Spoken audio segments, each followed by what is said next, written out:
أما بعد فأعوذ بالله من الشيطان الرجيم إن عدة الشهور عند الله 12 شهرا في كتاب الله يوم خلق السماوات والأرض منها 4 حرم ذلك الدين القيم فلا تظلموا فيهن أنفسكم وقاتلوا المشركين كافة كما يقاتلونكم كافة واعلموا أن الله مع المتقين. وقال سيدنا رسول الله صلى الله عليه وسلم ما من أيام العمل الصالح فيها أحب إلى الله من هذه الأيام يعني أيام العشر إلى آخر الحديث. آمنت بالله صدق الله مولانا العلي العظيم وصدق رسوله النبي الكريم ونحن على ذلك لمن الشاهدين والشاكرين والحمد لله رب العالمين. اللهم صل على محمد وعلى آل محمد كما صليت على إبراهيم وعلى آل إبراهيم إنك حميد مجيد. اللهم بارك على محمد وعلى آل محمد كما باركت على إبراهيم وعلى آل إبراهيم إنك حميد مجيد. আলহামদুলিল্লাহ,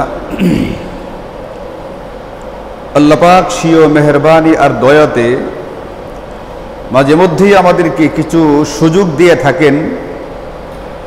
দুনিয়াতে আমাদেরকে যে মাকসাদের যে উদ্দেশ্যে পাঠানো হয়েছে ওই উদ্দেশ্য এবং মাকসাদকে সামনে রেখে অনেক দূর এগিয়ে যাওয়ার জন্য। এই জন্য আল্লাহ তাআলা 12 মাসের কিছু কিছু সময় এমন রেখেছেন যে সময়গুলোর ভিতরে ইবাদত বন্দেগী করলে আল্লাহ পাকের অতি নিকটবর্তী হওয়া যায়, আল্লাহ পাকের অতি কাছাকাছি চলে যাওয়া যায়। ব্যক্তি তার কাঙ্ক্ষিত লক্ষ্য জান্নাতের অতি নিকটে পৌঁছে যেতে পারে এই সুযোগগুলোকে গ্রহণ করার দ্বারা। এই ধরনের একটা সুযোগ হচ্ছে জিলহজ মাস।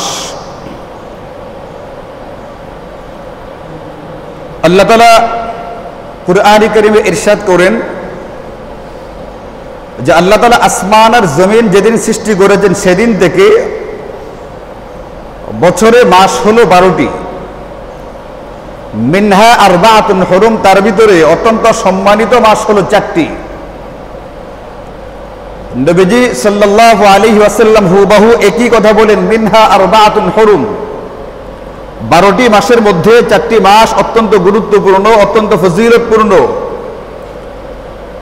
এই 4টি মাসের ব্যাপারে নবীজি সাল্লাল্লাহু আলাইহি ওয়াসাল্লাম বলেন সালাসুন মুতাওয়ালিয়াত, এর ভিতরে 3টি মাস লাগাতার, যুলকাদা ওয়া যুলহিজ্জা ওয়াল মুহররম ও রাজব ও মুদর আল্লাযী বাইনা জুমাদা ওয়া শাবান। 4টি মাসের ভিতরে 1 নম্বর জিলকদ, যে মাসটা আমরা শেষ করছি, প্রায় সম্ভবত আজকে জিলকদ মাসের শেষ দিন, এবং 2 নম্বর জিলহজ, 3 নম্বর মুহররম এবং 4 নম্বর হচ্ছে রজব। এই 4টি মাসকে কুরআনে কারিমে অত্যন্ত সম্মানজনক এবং মহিমান্বিত মাস বলেছেন খোদ আল্লাহ তাআলা।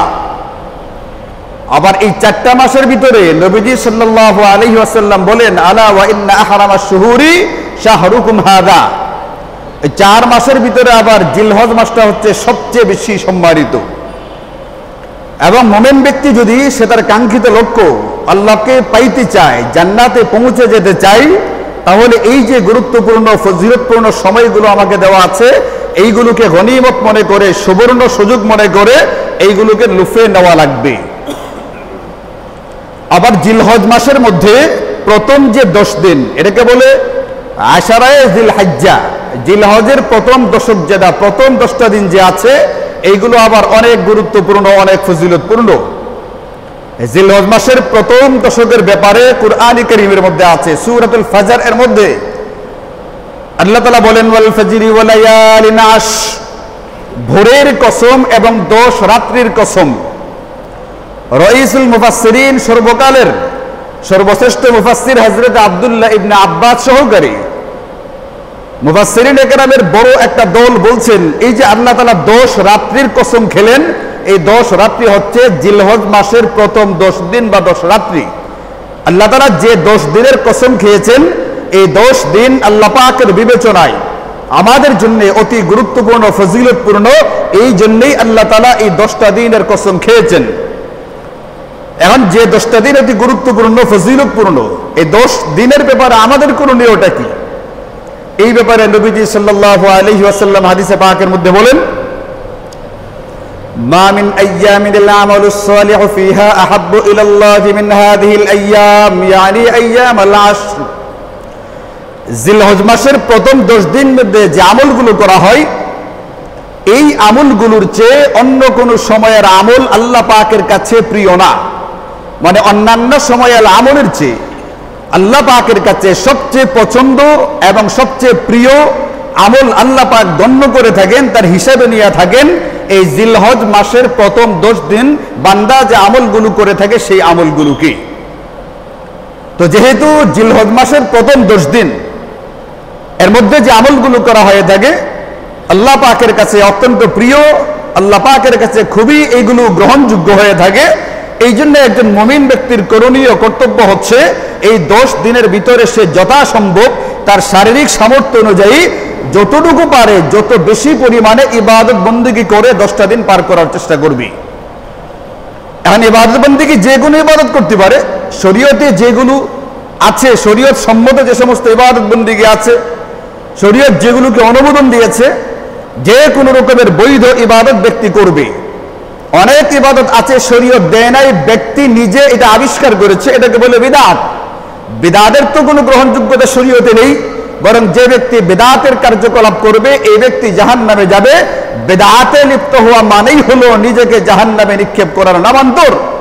এই জন্য যে কোনো আমল না, আমাদের জন্য শরীয়ত যে সমস্ত আমলগুলো দিয়েছে এই সমস্ত আমলগুলো আমরা যে যতটুকু পারি বেশি পরিমাণে করার চেষ্টা করব। এটা হচ্ছে জিলহজ মাসের প্রথম দশকের আমাদের জন্য করণীয় কর্তব্য। এরপরেও আল্লাহ রাসূলের পক্ষ থেকে কিছু কিছু আমল এমন আছে যেগুলো আমাদেরকে সুস্পষ্টভাবে নির্ধারণ করে দেওয়া হয়েছে। এখন আমরা যেগুলো নির্ধারণ করে দেওয়া আছে এইগুলো যদি শুনতে চাই, বুঝতে চাই, তাহলে সংক্ষিপ্ত আকারে আমাদের জন্য কয়েকটা আমল। এর ভিতরে 1 নাম্বার হচ্ছে আল্লাহ তাআলা যে আয়াতে কারিমাতে বললেন যে বছরে 12টি মাস, এই 12 মাসের ভিতরে আবার 4টি মাস সম্মানজনক, সম্মানিত মাস, মহিমান্বিত মাস, এইগুলোর ব্যাপারে আল্লাহ পাক নিজে বলছেন করণীয় কর্তব্যটা কি হবে। 1 নাম্বার হচ্ছে ফালা তাযলিমু ফীহিন্না আনফুসাকুম। ব্যক্তির 1 নাম্বার করণীয়, এটা মূলত করণীয় না, মূলত বর্জনীয়। 1 নাম্বার যে কাজটা ব্যক্তি করবে সেটা হচ্ছে ব্যক্তি এই মাসগুলোর ভিতরে, অন্তত জিলহজ মাসের প্রথম দশকের ভিতরে নিজে নিজের উপরে জুলুম করবে না। নিজে নিজের উপরে জুলুম কখন হয়, কিভাবে হয়? সকল মুফাসসিরিনে কেরাম বলেছেন জুলুমটা এইভাবে হয়, ব্যক্তি যখন গুনাহের ভিতরে লিপ্ত হয় তখন সে নিজে নিজের উপরে জুলুম করে।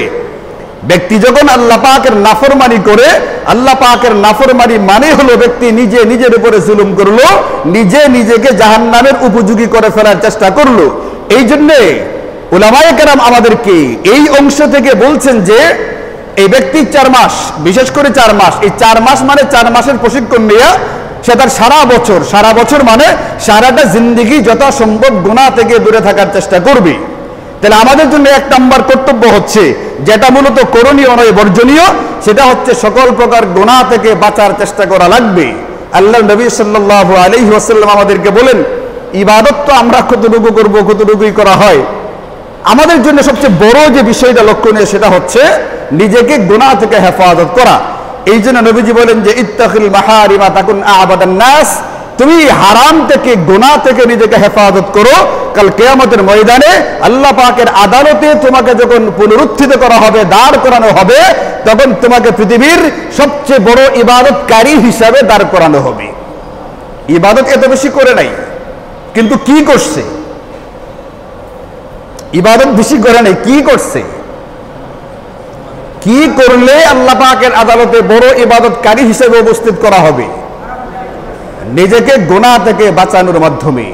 এটা কিন্তু কোনো কিছু করার না, না করার মানে আমি গুনাহের কাজগুলো করব না, এই যে নিজেকে ফিরায় রাখলাম, বাঁচিয়ে রাখলাম, নিজেকে বিরত রাখলাম, এতটুকু করার দ্বারা কাল কিয়ামতের ময়দানে আমাকে উপস্থিত করা হবে পৃথিবীর সবচেয়ে বড় ইবাদত গুজার হিসাবে। এই জন্য জিলহজ মাসের আমাদের প্রথম দশকের আমলগুলো যদি চিন্তা করি, আমাদের জন্য 1 নম্বর করণীয় কর্তব্য হচ্ছে যথাসম্ভব নিজেকে সকল প্রকার গুনাহ থেকে হেফাজত করার চেষ্টা করা। আল্লাহ তাআলা আমাদেরকে তৌফিক দান করুন। জিলহজ মাসের প্রথম দশকের 2 নম্বর যে আমলটা, এটা করণীয়, এটা করতে হবে। নবীজি সাল্লাল্লাহু আলাইহি ওয়াসাল্লাম ইরশাদ করেন, ইযা রাআইতুম হিলাল যিল হিজ্জা ওয়া আরাদা আহাদুকুম আন ইউদাহিয়া ফালইয়াখুয আন শারিহি ওয়া আসফারিহি আও কামা ক্বালা সাল্লাল্লাহু আলাইহি ওয়াসাল্লাম। যখন তোমরা জিলহজ মাসের চাঁদ দেখবে, আমাদের দেশে জিলহজের চাঁদ আজকে সন্ধ্যার সময় দেখা যাওয়ার প্রবল সম্ভাবনা আছে, না ওঠারও চান্স বা সুযোগ আছে। গতকালকে সৌদি আরবে উঠে গেছে, এর মানে এই না যে আজকে আমাদের দেশে উঠতেই হবে, এটা লাজেম বা ওয়াজিব হয়ে গেছে গা। কারণ আরবি মাস 30 দিনে হওয়ার সুযোগ আছে, কিন্তু আমার মনের যেটা সাক্ষ্য দিচ্ছি আর কি, প্রবল সম্ভাবনা চাঁদ দেখা যাক বা না যাক, আজকে সন্ধ্যায় অবশ্যই এলান হবে আমাদের বাংলাদেশে জিলহজ মাসের চাঁদ দেখা গেছে। এই জন্য আমি বলছি যে আজকে সন্ধ্যায় আমাদের দেশে চাঁদ দেখা যাওয়ার প্রবল সম্ভাবনা আছে জিলহজ মাসের। নবীজি বলেন, যখন তোমরা জিলহজের চাঁদ দেখবে এবং তোমাদের কুরবানি করার ইচ্ছাও থাকবে, মানে কুরবানি করা তোমাদের উপরে ওয়াজিব, ওয়াজিব পূরণ করবার জন্য, ওয়াজিবটার উপরে আমল করবার জন্য তোমরা কুরবানি করার ইচ্ছাও করেছো, যদি এমনটা হয়ে থাকে তাহলে জিলহজ মাসের চাঁদ উদিত হওয়ার পরে তুমি তোমার চুল, তুমি তোমার নখ, তুমি তোমার অবাঞ্ছিত যত রকমের লোম বা অন্যান্য বিষয় থাকে এইগুলো কর্তন করা থেকে বিরত থাকবে। একেবারে কুরবানি করার পরে তুমি এটা করবে, কাটবে, এইগুলো কুরবানির পরে পরে কাটা হবে। এতে করে কি হবে? হাদিসে পাকের মধ্যে আছে, যদি কোনো ব্যক্তি আমলটা করে, আমলটা একটা মুস্তাহাব পর্যায়ের আমল, একটা মুস্তাহাব আমল, এটা যে ব্যক্তি কুরবানি করবে, কুরবানির দাতার জন্য একটা মুস্তাহাব আমল। জিলহজের চাঁদ দেখার পর থেকে এইগুলো কাটা থেকে সে বিরত থাকবে। এখন এটা কখন সম্ভব? এটা সম্ভব হচ্ছে ব্যক্তি যদি জিলহজের চাঁদ ওঠার আগেই নিজেকে সাফ করে ফেলে। এখন আমাদের জন্য আজকে যারা আমরা ইতিমধ্যে সাফ হয়ে গেছি, এটা আলহামদুলিল্লাহ হয়ে গেছি, আর যাদের কোনো কারণে আজকে পরিষ্কার পরিচ্ছন্ন হওয়ার এখনো সুযোগ হয় নাই, মেহরবানি করে জুমার নামাজের পরে অবশ্যই গিয়া সন্ধ্যার আগে আপনি পাক সাফ হয়ে যাবেন, পবিত্র হয়ে যাওয়ার চেষ্টা করবেন। আপনার অবাঞ্ছিত যেগুলো কাটা দরকার সেগুলোকে কাটার চেষ্টা করবেন। নতুবা কোথাকার যদি কোনো লোম বা পশম আপনি আজকে কাটলেন না, পরে আবার ঈদের দিন পর্যন্ত অপেক্ষা করতে গিয়ে 40 দিন পার হয়ে যায়, তাহলে আবার ফজিলতের পরিবর্তে এখানে বরং আরো অন্যরকম অসুবিধা দেখা দিবে। এই জন্য 40 দিন পার হওয়ার কোনো সুযোগ থাকবে না। ওই দিন দেখলাম একজনের হাতের নখগুলো অনেক লম্বা লম্বা, হাতের নখ এত লম্বা না হওয়া চাই। একটা হচ্ছে যে হাতের নখ যদি বেশি লম্বা হয় তার ভিতরে ময়লা থাকে, আমাদের দেশের চিকিৎসক তারা বলবেন যে এখান থেকে আপনার পেটে রোগ জীবাণু যেতে পারে, বিভিন্ন রকম অসুবিধা হতে পারে, অসুখ বিসুখ হতে পারে, ইত্যাদি ইত্যাদি। তো এটা তো আছে, এটা তো বাস্তবতা।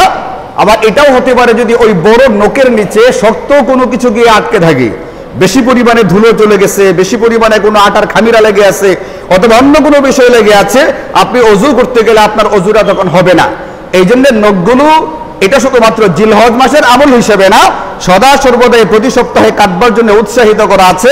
একটু লম্বা হয়ে গেলে এইগুলোকে কেটে ফেলা চাই, এত লম্বা নখ না করা চাই। এটা গাফিলতির কারণেই হোক, ফ্যাশন বা স্টাইলের কারণেই হোক, এটা মুসলমানদের সুন্নাহর সঙ্গে যায় না, এটা নবীজির সুন্নাহর সাথে যায় না। বরং নবীজির সুন্নাহ হচ্ছে এটা নখগুলোকে প্রতি সপ্তাহে কেটে ফেলার চেষ্টা করতে হবে। এই জন্য মেরে ভাইও, আমাদের জন্য জিলহজের প্রথম দশকের দ্বিতীয় যে গুরুত্বপূর্ণ আমলটা আমরা করব সেটা হচ্ছে এটা, চাঁদ উদিত হওয়ার আগে আমাদের এইগুলো কেটে ফেলতে হবে, যেন চাঁদ উদিত হওয়ার পরে কুরবানি করার আগ পর্যন্ত এইগুলোকে আর কাটতে না হয়। এখন যারা কুরবানি করবে না, যাদের উপরে কুরবানি ওয়াজিব হয় নাই, তারা কি আমলটা করবে কি করবে না? এই হাদিসে পাকের মধ্যে তাদেরটা কোনো কিছু বলা হয়নি, কিন্তু অন্য একটা হাদিসের ভিতরে হযরতে আব্দুল্লাহ ইবনে আমর ইবনুল আস রাদিয়াল্লাহু আনহু নবীজির কাছে গিয়ে বললেন যে হুজুর, আমার তো এই যে জিলহজের প্রথম 10 দিনের আমল গুরুত্বপূর্ণ, সবচেয়ে প্রিয় আমল হচ্ছে কুরবানি। কুরবানি করবার মতো আমার কাছে কোনো পশু নেই, মানে আমি নেসাবের মালিক না। এখন আমার কাছে একটা মানিহা আছে, আমি কি এটা জবাই করতে পারি? একটা মাত্র দুধের জন্তু আছে যেটার দুধ আমার রিজিকের কাজে দেয়, আমি কি এটা জবাই করে ফেলবো কিনা? নবীজি বললেন যে না, তুমি সেই পশু জবাই করবে না, বরং তুমি এক কাজ করবে, তুমি জিলহজের চাঁদ উঠার পরে তুমি তোমার চুল নখ এগুলো কাটবে না, একবারে জিলহজ মাসের ঈদের নামাজের পরে তুমি কাটবে। ফাযালিকা তামামু উদহিয়াতিকা ইনদাল্লাহি আযজা ওয়া জাল্লা, এটা আল্লাহ পাকের দরবারে তোমার জন্য একটা পরিপূর্ণ কুরবানি বলে গণ্য হবে। এটা কুতুবে সিত্তার প্রসিদ্ধ 6টা হাদিসের কিতাবের 2টা হাদিসের কিতাবের ভিতরে হাদিসটা আছে। এই জন্য উলামায়ে কেরাম বলেছেন, কুরবানি যারা করবে তারাও, কুরবানি যারা করবে না তারা, নির্বিশেষে সকলের জন্য এই আমলটা মুস্তাহাব, এই আমলটা আমরা গুরুত্ব দিয়ে করা চাই। এই জন্য আজকে সন্ধ্যার আগেই আমরা ইনশাল্লাহ আমাদের যদি এখনো কোনো কিছু কাটার থাকে এইগুলো কেটে পাকসাফ হয়ে যাওয়ার চেষ্টা করব। হযরতে আব্দুল্লাহ ইবনে ওমর রাদিয়াল্লাহু আনহুমা এবং প্রখ্যাত তাবিঈ মুহাদ্দিস হযরতে মুহাম্মদ ইবনে সিরিন রাহিমাহুল্লাহ, ওনারা বলছেন বাচ্চা যারা নাবালক, যাদের উপরে শরীয়তের কোনো বিধান মূলত আরোপিত হয় না, কিন্তু বড়দের করণীয় কর্তব্য হচ্ছে এদেরকেও চাঁদ ওঠার আগে যদি এদের কোনো কিছু কাটতে হয়, এদের কি কাটতে হয়? মাথার চুলগুলো কাটতে হবে। আরে 7 বছরের বাচ্চাকে দাড়ি মুছ উঠে গেছে গা, এদের চুলগুলো কাটতে হবে, মাথার চুল কাটতে হবে যদি কাটার প্রয়োজন হয়, এবং হাত পায়ের নখগুলো কাটতে হবে। আপনি এইগুলো সন্ধ্যার আগেই কেটে ফেলবার চেষ্টা করবেন। ছোটদের জন্য এই আমলটা করতে হযরতে আব্দুল্লাহ ইবনে ওমর এবং হযরতে মুহাম্মদ ইবনে সিরিন রাহিমাহুল্লাহ ওনারা আমাদেরকে উৎসাহিত করেছেন। আল্লাহ তাআলা তৌফিক দান করেন। আমাদেরকে 3 নাম্বার যে আমলটা করতে হবে জিলহজের প্রথম দশকের আমল হিসাবে, এটা হচ্ছে আল্লাহ পাকের অত্যন্ত পছন্দের একটা আমল হচ্ছে বেশি বেশি পরিমাণে রোজা রাখা। এজন্য আল্লাহ রমজানে পুরা মাস আমাদের জন্য ফরজ করে দিলেন রোজা রাখা। আবার নবীজি সাল্লাল্লাহু আলাইহি ওয়াসাল্লাম প্রতি মাসে 3 দিন রোজা রাখতেন, প্রতি মাসে 3 দিন রোজা রাখতেন। এই ব্যাপারে হাদিসে পাকের মধ্যে আছে যে আরবাউন লাম ইয়াকুন ইয়াদাহুন্না নবী সাল্লাল্লাহু আলাইহি ওয়াসাল্লাম, 4টা বিষয় এমন আছে নবীজি কখনোই ছাড়তেন না, যদিও এইগুলো ফরজ বা ওয়াজিব না, এরপরও নবীজি সদা সর্বদা এইগুলোকে করার চেষ্টা করতেন। সিয়াম আশুরা ওয়াল আশরা ওয়া সালাসাতা আইয়ামিন মিন কুল্লি শাহর ওয়া রাকাতাইন ক্বাবলা আল গাদাত। 4টা আমল নবীজি কখনোই ছাড়তেন না। 4টার ভিতরে 3টাই হলো রোজার আমল, আর একটা হচ্ছে নামাজের আমল। এই 4টা জিনিস হলো একটা, এর ভিতরে আশুরার রোজা নবীজি কখনোই ছাড়তেন না, আশুরার রোজাটা নবীজি রাখতেন। এরকম ভাবে নবীজি সাল্লাল্লাহু আলাইহি ওয়াসাল্লাম এই যে জিলহজ মাসের প্রথম যে 10 দিন, এই 10 দিনের ভিতরে 10 তারিখ তো ঈদের দিন, ঈদের দিন রোজা রাখা হারাম। বাকি প্রথম যে 9 দিন, এই 9 দিনেই নবীজি রোজা রাখতেন। এমনকি নবীজি সাল্লাল্লাহু আলাইহি ওয়াসাল্লাম প্রতি মাসের 3 দিন রোজা রাখতেন, এবং ফজরের পূর্বের 2 রাকাত সুন্নত কখনোই নবীজি ছেড়ে দিতেন না।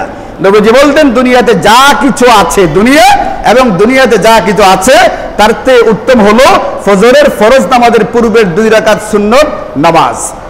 এই জন্য যদি এতটুকু মনে হয় যে না আমি ইমাম সাহেবের সাথে বৈঠকটা খালি পাবো, এরপরও মুসল্লির করণীয় হচ্ছে 2 রাকাত সুন্নত পড়ে তারপরে নামাজে শরীক হওয়া। কিন্তু যদি এমন হয় যে না আমি সুন্নত পড়ে আসতে গেলে ইমাম সাহেব সালাম ফিরিয়ে ফেলবেন, তখন বলছে ঠিক আছে এখন সুন্নত ছেড়ে দিয়ে তুমি জামাতে শরীক হও, আর যারা আগে আসছে তো আগে আসছে, আলহামদুলিল্লাহ।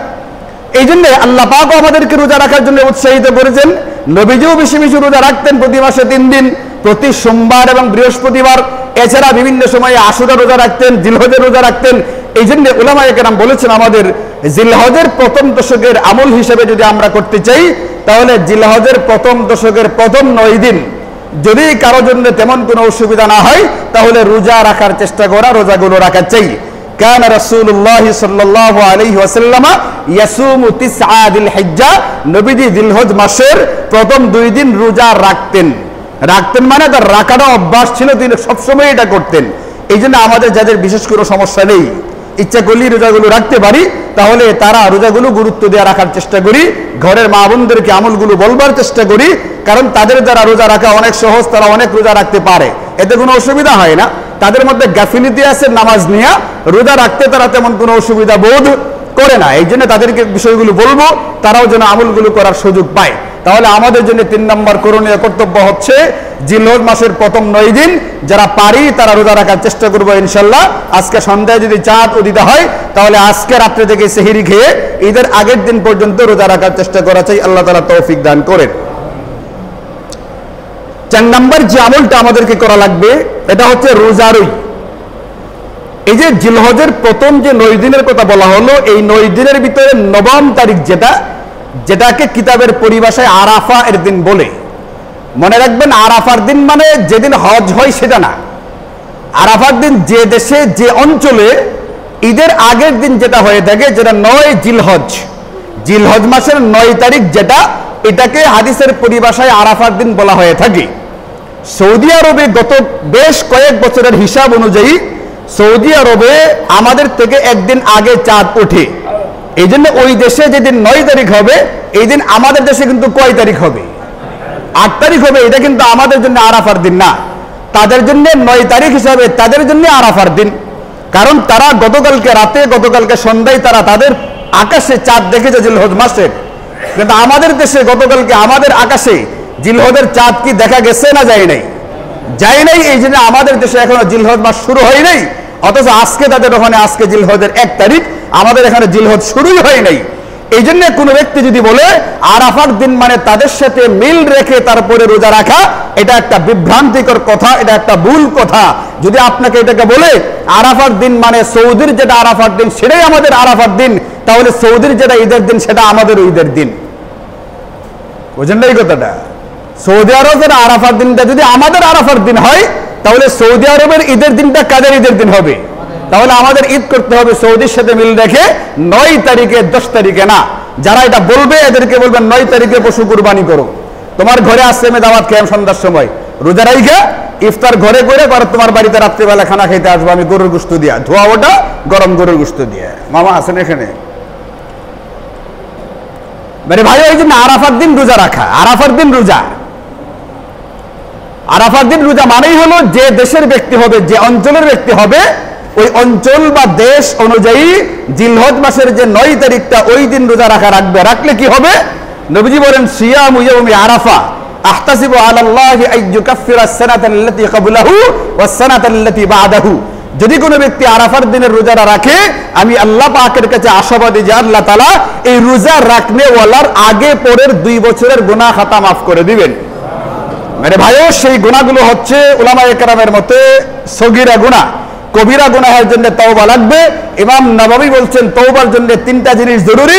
যদি বিষয়টা কোনো ব্যক্তির সাথে সম্পর্কিত হয়, তাহলে তওবার জন্য 4টা জিনিস জরুরি।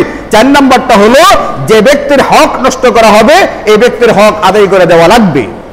আর নতুবা যদি শুধুমাত্র আরাফার দিন রোজা রাখলে সব গুনাহ মাফ হইতো, তাহলে বেনজির যে বেনজির দুর্নীতি করছে 9 তারিখে রোজা রেখে সব কি করে লাইতো? মাফ করে লাইতো। বুঝেন না এই কথাটা? বেনজির যে বেনজির দুর্নীতি করছে, দুদকওয়ালারা যেখানে জায়গা দেখে তার জায়গা।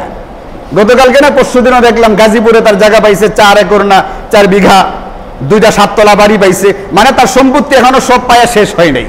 আর কিছুদিন থাকলে গোটা বাংলাদেশের প্রায় বেশিরভাগ কার হয়ে যেত গিয়া, বেনজিরের হয়ে যেত গিয়া। এখন আরাফার দিন রোজা রাখলে যদি সব গুনাহ মাফ হয়ে যায়, তাহলে বেনজিরের এই বেনজির দুর্নীতি সব কি হয়ে যেত গিয়া। সে একবারে আরাফার দিন রোজা রাখতো একবারে মারাত্মক ইখলাসের সাথে, সেহরির সময় হালকা 2টা খেজুর খাইতো, মানে পুরা রোজাটা সুন্দর হতে রাখার চেষ্টা করতো, সব মাফ হয়ে যেত গিয়া। এই জন্য আল্লাহর নবী যে হাদিসে পাকের ভিতরে গুনাহ খাতা মাফ হবে, এটার জন্য শর্ত হচ্ছে কোন ব্যক্তির হক যদি হয়ে থাকে, তার হক তাকে আগে আদায় করতে হবে, এরপরে আল্লাহ পাকের কাছে তওবা করা লাগবে। তার জায়গা তাকে ফেরত দিতে হবে। তাদের জায়গাগুলো জোর জবরদস্তি করে নেওয়া হয়েছে, হিন্দুদের জায়গা নেওয়া হয়েছে। সারা জীবন আমাদেরকে বললো আমরা সাম্প্রদায়িক, তারা হিন্দুদের বিরাট বন্ধু। এই বেনজির হিন্দুদের জায়গা দখল করছে। গাজীপুরে হিন্দু, এবং খ্রিস্টানদের জায়গায় জোর করে নিয়েছে তাদের ক্ষমতার প্রভাব খাটাইয়া। এই জন্য মেরে ভাইও দুস্তু, আরাফাত দিনের রোজাটা রাখবেন, এটার দ্বারা সগীরা গুনাহ মাফ হবে। যদি কবিরা গুনাহ কারো থেকে থাকে আল্লাহ পাকের দরবারে তওবা করা লাগবে, তওবা করা ওয়াজিব সকল প্রকার গুনাহ থেকে। এই জন্য আমরা গুরুত্ব দিয়ে আরাফাত দিনের রোজাটা রাখবো। আমাদের বহু সগীরা গুনাহ আছে, আল্লাহ যেন এই গুনাহ খাতাগুলো আমাদের মাফ করে দেন।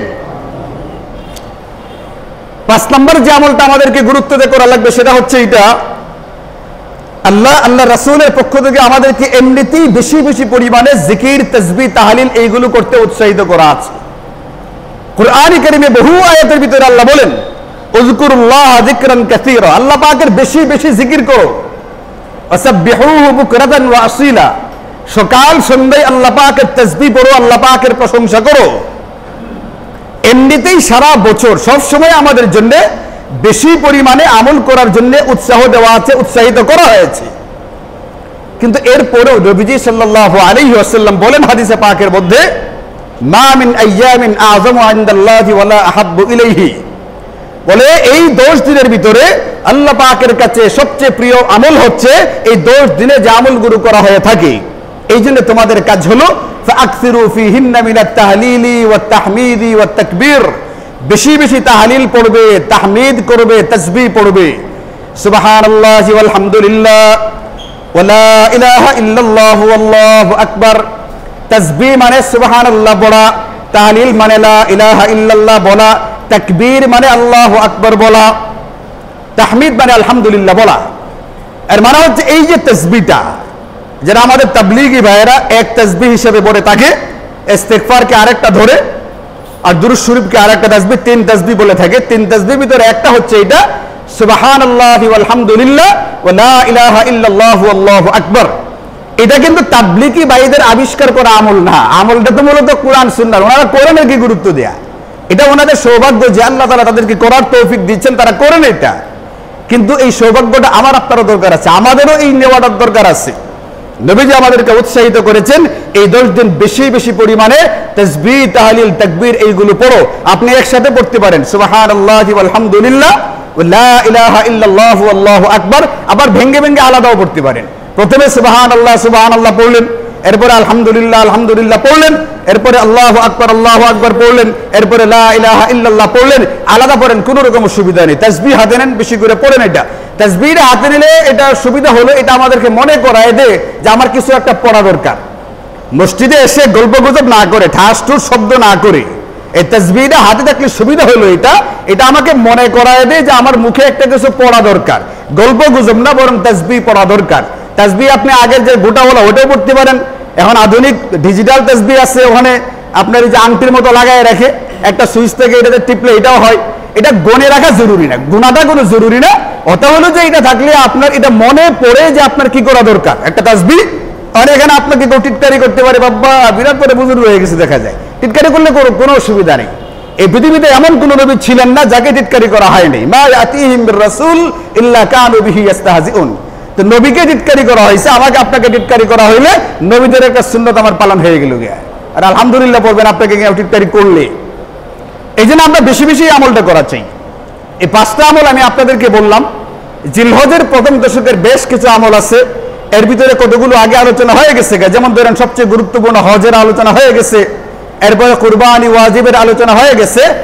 আরো কিছু আলোচনা আছে, কিছু আমল আছে, এটা আগামী শুক্রবারে জানলেও হবে, কারণ ওই আমলগুলো আগামী শুক্রবারের পরে করতে হবে। আর যেগুলো আমাদের আজকে জানা দরকার এগুলো আমি আপনাদেরকে বলে দিলাম। এর ভিতরে 1 নাম্বার হচ্ছে সকল প্রকার গুনাহ থেকে আমাদের বাঁচার চেষ্টা করা লাগবে, আল্লাহ পাকের হুকুম। 2 নাম্বার হচ্ছে আমাদেরকে, আমরা যারা কুরবানি করি বা না করি সকলকে চুল, নখ ইত্যাদি যেগুলো কাটার প্রয়োজন হয় আজকে চাঁদ ওঠার আগে ইনশাল্লাহ কেটে ফেলবো, আরেকবার কুরবানির পরে কাটা হবে। এরপরে আপনাদেরকে আরেকটা আমলের কথা বললাম যে আমাদেরকে বেশি বেশি পরিমাণে তাসবিহ, তাহলিল এইগুলো পড়া লাগবে। আপনাদেরকে আমলের কথা বললাম যে এটা আমাদেরকে জিলহজের প্রথম 9 দিন যদি আমরা পারি 9 দিনই রোজা রাখার চেষ্টা করব। এবং আরেকটা আমল বলা হলো বিশেষ করে 9 তারিখের রোজা রাখার চেষ্টা ইনশাল্লাহ আমরা করার চেষ্টা করব। এগুলোর মধ্যে মূল কথাটা ছিল এটা গুনাহ থেকে হেফাজত করা, বেশি বেশি ইবাদত বন্দেগী করা। এর ভিতরে কিছু আলাদা নির্ধারণ করে বলে দেওয়া হইলো আমাদের সুবিধার জন্য। অনেকে জিজ্ঞেস করে কোনটা কোনটা করা দরকার, কিন্তু হাদিসে পাকের ভিতরে বেশি পরিমাণে করা আছে। এর ভিতরে তওবাও করা আছে এই গুরুত্ব দেয়া, এবং এর ভিতরে একটা গুরুত্বপূর্ণ আমল হচ্ছে সাদাকা খায়রাত করা। কারণ নবীজি বলেন, মা মিন আইয়ামিনিল আমালুস সালিহু ফিহা আহাব্বু ইলাল্লাহি মিন হাদিহিল আইয়ামিল আশর। এই 10 দিনে যে আমলগুলো করা হয়, এই আমলগুলোর চেয়ে প্রিয় অন্য কোনো আমল হয় না। এই যে যত রকমের নেকির আমল আছে আমাদের জন্য এই 10 দিনের ভিতরে করতে বলা আছে, এর ভিতরে অত্যন্ত গুরুত্বপূর্ণ সারা বছরের জন্য বিশেষ করে এই মুহূর্তে যেটা গুরুত্বপূর্ণ আমাদের জন্য, সেটা হচ্ছে সাদাকা খায়রাত করার আমলটা করা। যদি কোনো সুযোগ সামনে আসে এটাকে লুফে নেওয়ার চেষ্টা করা, এটাকে সুবর্ণ সুযোগ মনে করে গ্রহণ করার চেষ্টা করা, এটা শরীয়ত আমাদেরকে বারবার উৎসাহিত করেছে। যখন তোমাদের সামনে কোনো ছোটখাটো নেকির আমলও যদি আসে, লা তাহকিরান্না শাইআম মিনাল মারুফ, এটাকে তুচ্ছ গণ্য করবে না, এটাকে অবহেলা করবে না।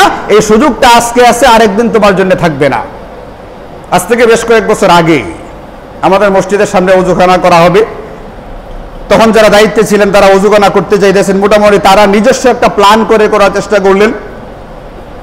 তখন আমাদের মুসল্লিদের যারা বুঝমান তারা বললো যে না, এটা এইভাবে না করে ওইভাবে করলে সুন্দর হয়। তখন তাদের সাথে আলাপ আলোচনা করে একটা ইঞ্জিনিয়ারের কাছ থেকে নকশা নেওয়া হইলো, নিয়ে এটা করা হলো। বাহিরে যে ওযুখানাটা এটা করার ক্ষেত্রে তৎকালীন যারা পরিচালক ছিলেন তাদের যেমন সহযোগিতা ছিল, এই পুরা মহল্লাবাসীর কিন্তু সহযোগিতা ছিল।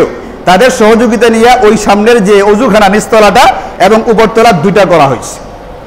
তো মোটামুটি কাজ শেষ হয়ে গেছে, রংটা এখনো বাকি আছে, রং করাটা এখনো বাকি আছে সামনের ওযুখানাটা, আর বাকি মোটামুটি সব কাজ হয়ে গেছে। তো রং করাটা তো জরুরি না, এটা থাকলে থাক, অসুবিধা নেই। কিয়ামত পর্যন্ত থাকলেও তো কোনো অসুবিধা নেই। কোনো অসুবিধা আছে? থাকতে কোনো অসুবিধা নেই।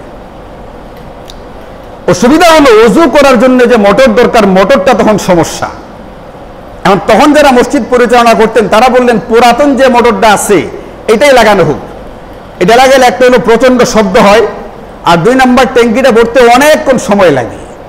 এখন সবার কাছ থেকে কিছু না কিছু টাকা টোকা নেওয়া হয়েছে, নিয়ে দোতলাটা করা হয়েছে।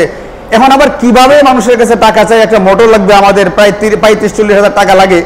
তা আমি, আমাদের মুয়াজ্জিন সাহেব হুজুর, আর ওই সময়কার যিনি দায়িত্বে ছিলেন উজ্জ্বল ভাই, 3 জনে এখানে চত্বরের সামনে দাঁড়ায় চিন্তা করতেছি, একটা দাঁড়ায় গল্প করতেছি আর কি, যে কি করা যায়, কার কাছে যাওয়া যায়, কার কাছে বলা যায়। এই গল্প করতে করতে এক সময় আমাদের এখানে এক মুসল্লি এখনো জীবিত আছেন, তিনি এখানে নিয়মিত নামাজ পড়েন। তার জন্য দোয়া করবেন, আল্লাহ তাআলা তাকে সুস্থতার সাথে দীর্ঘ নেক হায়াত দান করুক। এবং তিনি একটা দান করেছিলেন, দানটা আল্লাহ তাআলা কিয়ামত পর্যন্তের জন্য কবুল করে নিন এবং তার আমল নামায় যেন সওয়াব পৌঁছতে থাকে। তিনি বললেন যে আপনারা 3 জন কি নিয়ে চিন্তা করতেছেন, কি নিয়ে পরামর্শ করেন। উনি ওনার নামটা বলতে মানা করতেন, এই জন্য আমি বলি না আর কি, আর না বলাটাই ভালো। দুনিয়াতে একটু প্রশংসা পাইলাম, বরবাদ হয়ে গেল, আর যদি পরকালে এটার বিনিময়ে একটা বিরাট কিছু হয় তাহলে আমার দরকারটা কি? মানুষ তো ঘুমায় থেকে সকালবেলায় ঘুম থেকে উঠতে পারে না, এমন ঘটনা হয় না? 2 দিন আগেও একটা হয়েছে, নাম বললে সবাই চিনবেন, থাক।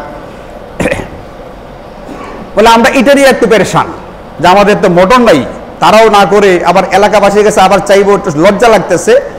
উনি বললেন যে আমি একা দিয়ে দিব, সবটা আপনারা ব্যবস্থা করেন। প্রায় 40,000 টাকার মতো লাগলো। পানির নিচে সাবমার্সিবল সেটা বসানো হইলো, এখন আলহামদুলিল্লাহ চলছে এবং আমি আশা করি দীর্ঘদিন পর্যন্ত চলবে। আচ্ছা বলেন, উনি যে এটা দানটা করছেন প্রায় 40,000 টাকার মতো এককভাবে একা, এই যে আমরা এখানে ওযু করে নামাজ পড়তেছি, ব্যবহার করতেছি, এর সওয়াব কি তার আমল নামায় যাচ্ছে না যাচ্ছে না? আমি আপনি স্বীকার করি বা না করি, কুরআন সুন্নাহ বলছে আমরা যে ওযু করে নামাজ পড়তেছি এই নামাজের একটা সওয়াব তিনি তার আমল নামায় জমা করতেছেন, তিনি পাইতেছেন। এটা সুযোগটা গ্রহণ করেছেন, কাজেই তিনি সুবিধাটা পাইতেছেন। সুযোগ অবহেলা করলে এটার পাওয়া যায় না। এখন এই মুহূর্তে আমি যারা আপনাদেরকে বলতে চাই, আমাদের সামনে একটা সুযোগও আছে, আবার আমাদের কিছু প্রয়োজনীয়তাও আছে। আমি আপনাদের কাছ থেকে আগেও নিছি, আল্লাহ পাকের মেহেরবানি আর দয়া, আমরা কোনো প্রাতিষ্ঠানিক বা কোনো সংস্থা থেকে কোনো রকম টাকা পয়সা পাই নাই। প্রায় 15-16 লাখ টাকার কাজ হয়েছে আমাদের দ্বিতীয় তলা নামাজের, মোটামুটি উপযোগী হয়ে গেছে, কিন্তু টাইলস বাকি আছে, মোটামুটি উপযোগী হয়েছে। এখন আপনাদের কাছ থেকে এই যে টাকাগুলো নেওয়া হয়েছে, আল্লাহ পাকের মেহেরবানি যে আল্লাহ তাআলা আমরা যারা মসজিদে নামাজ পড়ি, আমরা যারা মহল্লাবাসী বা দূর থেকে যারা মসজিদকে মহব্বত করে, তাদের দান অনুদানে এই মসজিদের পুরো কাজটা হয়েছে। প্রায় 15-16 লাখ টাকার যে কাজটা হয়েছে আমাদের দ্বারা আল্লাহ তাআলা করাইছেন, আল্লাহ তাআলা আমাদেরকে ব্যবহার করেছেন। এটা আমাদের জন্য একটা বিরাট সৌভাগ্যের বিষয়। এবার যেখানে 16 লাখ টাকার কাজ হয়ে গেছে, সেখানে আর বাকি টুকটাক কাজগুলো আল্লাহ তাআলাকে আমাদেরকে দিয়ে করাবেন না? আমাদেরকে দিয়ে করাবেন। এই মুহূর্তে আমাদের যেটা দরকার সেটা হচ্ছে, আমাদের উপরতলায় এমনিতে তো মোটামুটি নামাজ পড়ার মতো একটা ব্যবস্থা হয়েছে, কিন্তু আমাদের আওয়াজ পৌঁছানোর জন্য একটা জিনিস দরকার। আওয়াজটা তো পৌঁছতে হবে, যারা দোতলায় নামাজ পড়বে তারা আওয়াজ শুনতে হবে না আমাদের? এই ব্যবস্থাটা করতে গিয়ে আমরা ট্রেনের ব্যবস্থাটা করে ফেলছি অলরেডি, আলহামদুলিল্লাহ। আমাদের 30,500 টাকার মতো খরচ হয়েছে। 30,000 টাকার মতো, 30,500 টাকা খরচ হয়েছে। এখানে গতকালকার ভাউচারটা আছে সাগর মাইক সার্ভিস থেকে জিনিসগুলো নেওয়া। আচ্ছা বলেন, একজন যদি 35 থেকে 40,000 টাকা দিতে পারেন, আমরা সবাই মিলে কি 30,000 35,000 টাকা দেওয়া সম্ভব না? এই জন্য মেহরবানি করে জিলহজ মাসের আমল, আগেই বলছি গুরুত্বপূর্ণ, আল্লাহ পাকের কাছে সবচেয়ে প্রিয় আমল। তিনি ইচ্ছা করলে এটা একজনে দিতে পারে, আগেরটা যেমন একজনে হতে পারে, 3 জনে মিলে হতে পারে, এরকম 6 জনে মিলেও হতে পারে। আমাদের এটা দরকার নেই, যে যতটুকু পারি, 1,000, 500, 5,000, 3,000, 2,000, আরো বেশি পারলে যে যতটুকু পারি আমরা এর ভিতরে অংশগ্রহণ করব। একটু মেহরবানি করে নাম বলবেন, কে কতটুকু দিয়ে সহযোগিতা করবেন। সবার আগে যিনি বলবেন হাদিসের কথা এটা, এই ব্যক্তি বাকি পরওয়ালাদের সবার সওয়াবের একটা ভাগ সে পাবে। বলেন কে কতটুকু দিয়ে সহযোগিতা করবেন? ডাক্তার সারোয়ার ভাই, কত ইনশাল্লাহ? 1,000 টাকা। নাজিম সাহেব হুজুর 500 ইনশাল্লাহ। মামা 5,000, 2,000, 2,000 ভাই। একটু একটু একটু লিখলে ভালো হইতো। লেখার মধ্যে কেউ আসছেন? হ্যাঁ হ্যাঁ হ্যাঁ, শুধু নাম দিয়ে লিখে রাখলে হবে। নাজিম সাহেব হুজুর, এরপরে ডাক্তার সারোয়ার ভাই, এরপরে সাজ্জাদ মামা, আরেকটা দিন কে বলছেন? রাসেল, রাসেল 500। নামগুলো লিখলে পরে ইনশাল্লাহ নিয়ে নেবে। মানিক ভাই, আল্লাহ তাআলা তৌফিক দেন, 1,000 টাকা। মওদুদ ভাই 500 ইনশাল্লাহ। ইয়া ভাই, শাহিন ভাই 1,000 ইনশাল্লাহ, 500 টাকা। নামটা যিনি কি ভুলে গেছি? কামাল সাহেব হুজুর, আমার কামাল উদ্দিন খান সাহেব হুজুর 500। বাবুল ভাই 500 ইনশাল্লাহ। আপনি 500। ও হুজুর, আপনার নামটা জানি কি? হ্যাঁ, ও শাহজাহান ভাই, শাহজাহান ভাই 500 ইনশাল্লাহ। নামটা জানি কি ভাই? তৌহিদ ভাই, তৌহিদ ভাই ইনশাল্লাহ 1,000, 500। তৌহিদ ভাই 500। মনির ভাই 1,000 ইনশাল্লাহ। হ্যাঁ, আব্দুল খালেক ভাই 1,000। আরেকটা কে বলছেন ভাইয়ের নামটা জানি কি? রনি, রকি ভাই।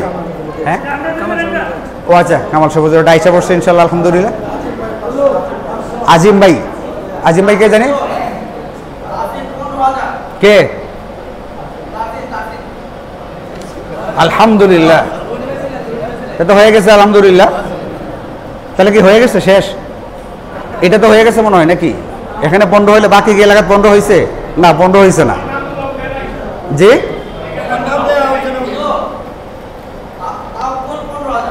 কে? তাওয়াফ 15। তাওয়াফ আর তাহসিন, এটা হচ্ছে আমাদের এই যে আব্দুর রব রনি ভাইয়ের 2 ছেলে। তাহসিন না নামটা? হাসিন, তাহসিন। তাওয়াফের লোকে না জমজম মিলে, এটা আবার তাহসিনটা আবার কি? তাওয়াফ করবে মক্কা মদিনা, এর সাথে আরাফা হবে, মুজদালিফা হবে, জমজম হবে, কাউসার হবে, এটা না মিল পড়ে নাকি? যাই হোক, যারা আছে আল্লাহ তাআলা তাওয়াফ আর হাসিন এই 2 ভাইয়ের পক্ষ থেকে যে দানগুলো করা হয়েছে এগুলো কবুল করুন। সবাই যে যতটুকু করেছেন আল্লাহ তাআলা কবুল করেন, এবং আপনাদের এই যে স্বতঃস্ফূর্ত অংশগ্রহণ, আল্লাহ তাআলা মৃত্যু পর্যন্ত সবাইকে যে কোনো নেকির কাজের ভিতরে এইভাবে অংশগ্রহণ করার তৌফিক দান করুন। নেকির যে